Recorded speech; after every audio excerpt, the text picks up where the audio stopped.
আজকে সকালে পত্রিকা বেরিয়েছে, আজকে মহিলারাও মিছিল করতেছে। আমি জানি না এটা কতটুকু সত্যকে মিথ্যা।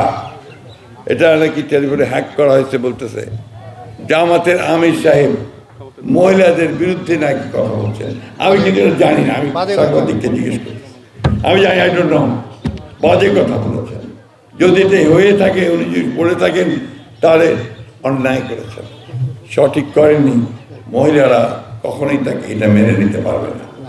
তবে জামাতে ইসলামের তো ব্যাপারটাই আছে এরকম, ওরা তো মহিলাদেরকে কাজ করতে দিতে চায় না, বলে মহিলারা ঘরে থাকবে, কাজ করবে কি।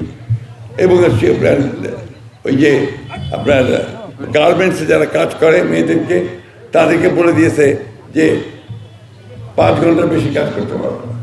খাবে কি? কাজ 8 ঘন্টা না করলে খাবেটা কি? তাই না? আমাদের মেয়েরা যদি স্কুল কলেজে না যায়, পড়াশোনা না করে, চাকরি পাবে কোথায়? কি বলছেন বলেন, কি বলবেন বলেন তার?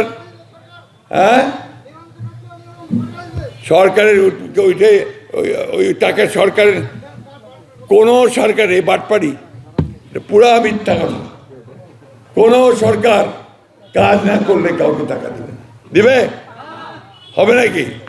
এরা জামাতে ইসলাম এই দেশটাকে আফগানিস্তানে পরিণত করতে চায়, পিছন দিকে নিয়ে যেতে চায়।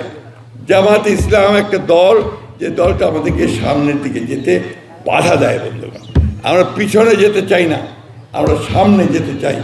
মেয়ে পুরুষ সমান অধিকার নিয়ে এখানে এই দেশে বাংলাদেশে বাস করবে। বাংলাদেশের জনসংখ্যা মেয়েরা বেশি ছেলেদের চেয়ে, জানেন আপনারা? মেয়েরা, মা বোনেরা, আপনাদের সংখ্যা বেশি।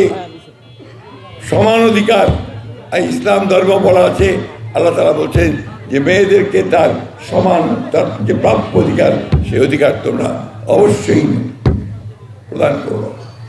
এই যে বিষয়গুলো, এগুলো ভুল বোঝায় মানুষকে, কিছু ভুল বোঝাতে কয়েছে যে দাঁড়িপাল্লা ভোট দিলে নাকি বেশ তো যাওয়া যাবে, হয় যাবে নাকি?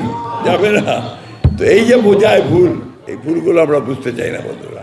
আমরা চাই যে মানুষ এখানে সঠিকভাবে সত্য কথা নিয়ে আর সামনের দিকে এগিয়ে যাও।